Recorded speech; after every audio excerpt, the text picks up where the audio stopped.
Mas veja que do lado de lá tem um outro quadro muito interessante para pensar a questão da governança, de um teórico francês chamado Fabre. Então ele fala, olha, eu preciso compreender a governança por estas 4 dimensões: políticas de governança, políticas de estrutura, políticas processuais e políticas de gestão. Esta é a matriz que todos estamos agora tentando compreender com o tal do planejamento estratégico que o CNJ colocou.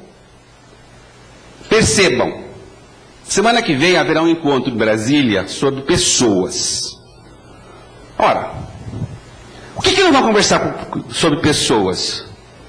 Quer dizer, que tipo de modelo de gestão de pessoas nós vamos cuidar?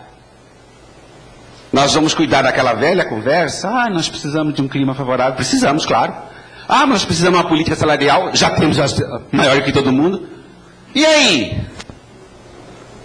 A questão central é que os recursos humanos, principalmente, eles vão ter que começar a se estruturar a partir de objetivos ou metas previamente definidas. É por isto que nós vamos verificar que a emenda 45 trouxe lá, daqui a pouco eu vou mostrar, índice de produtividade de juiz. Porque, será que foi para quê? Então, o que acontece? Nós estamos recebendo uma série de paradigmas do direito comparado e estamos meio que sem saber o que fazer com isto. Então, qual é a lógica? Primeiro nós temos que compreender que estamos falando de governança de um poder e essa governança tem um conjunto matricial que passa necessariamente por esses focos, entre os quais gestão, comunicação, liderança, etc, etc.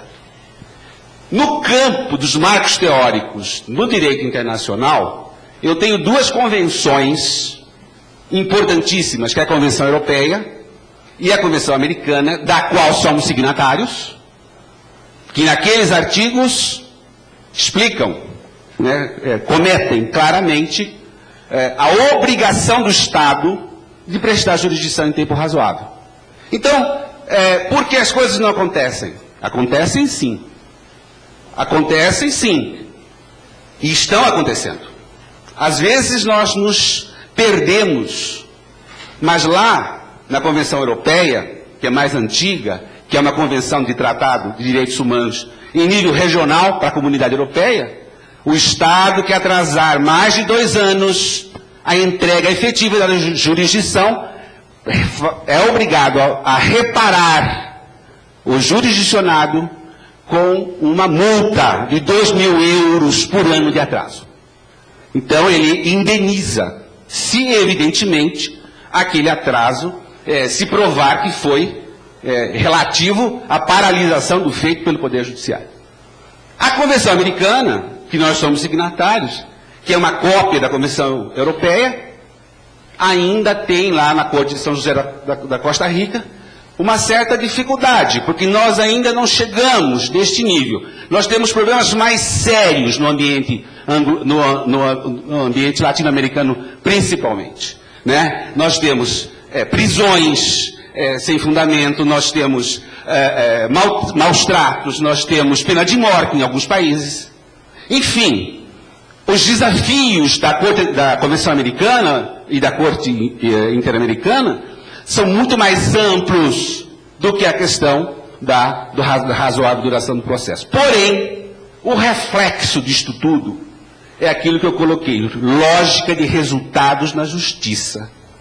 E a lógica de resultados, já vou antecipar alguns slides para frente, como diz o professor Diogo de Figueiredo Moreira Neto, uma das brilhantes mentes que Inês conhece, Inês? De vez em quando, nos nossos pareceres, nós recorríamos a ele. Ele diz o seguinte, olha, o princípio da eficiência, por exemplo, que é o princípio do resultado, ele é um princípio indeterminado. Se o administrador não disser que, José Márcio, nós temos que chegar no final de 2010 com 100 mil acordos publicados. E eu vou ter que me virar para publicar 100 mil acordos. Se eu não conseguir, bom, olha, falhou a energia, falhou não sei o quê, mas o seu compromisso está feito, faz uma repactuação. Quando eu não estabeleço o objetivo, gente, quando eu não sei o porto que eu quero chegar, qualquer porto é porto. Ah, não acontece nada. E eu gastei um monte, comprei um monte, investi um monte, mas não deu.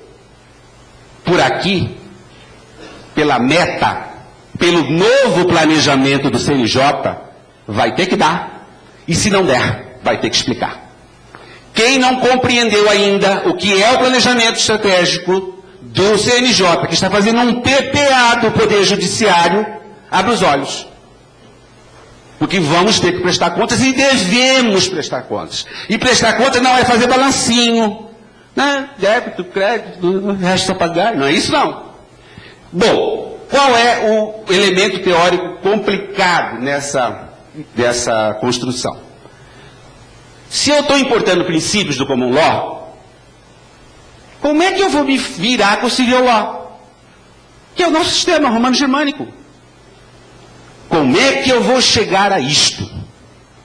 E na expressão do grande professor Marcelo Neves, aliás, que foi nomeado para o Conselho Navarro que disputamos juntos, existe um princípio hoje de transversalidade, onde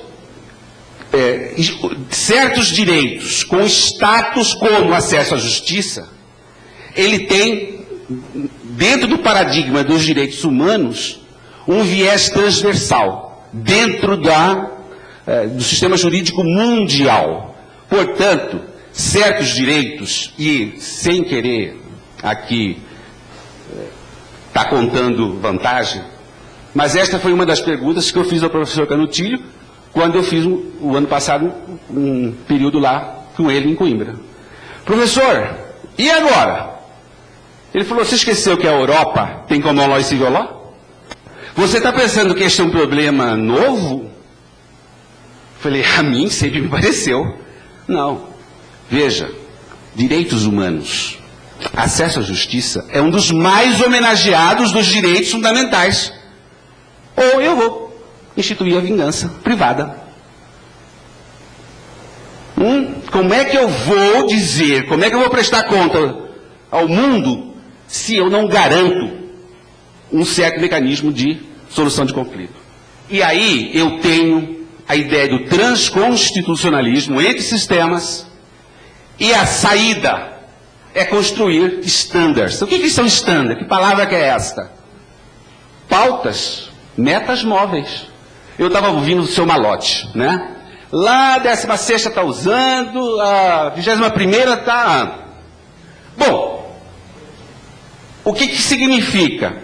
A segunda talvez não esteja usando, não é? Mas eu posso fixar o quê? Uma meta, ou standard. Olha, você não vai chegar na 21ª, mas você pode chegar lá não. Ou seja, eu tenho pautas móveis para certos princípios a fim de gerenciar, a fim de fazer a gestão. Por isso a tal da gestão de gerência, de gerir mesmo. Por último, lembrem-se que não temos mais Constituição pura. Todos os sistemas constitucionais contemporâneos são híbridos, contêm essa transgenia, essa mistura de sistemas, especialmente quando se trata de direitos fundamentais. Acho que com isso eu coloquei um certo grau de dogmatismo para explicar que nós temos que cumprir a razoável duração do processo. As metas para a atividade administrativa serão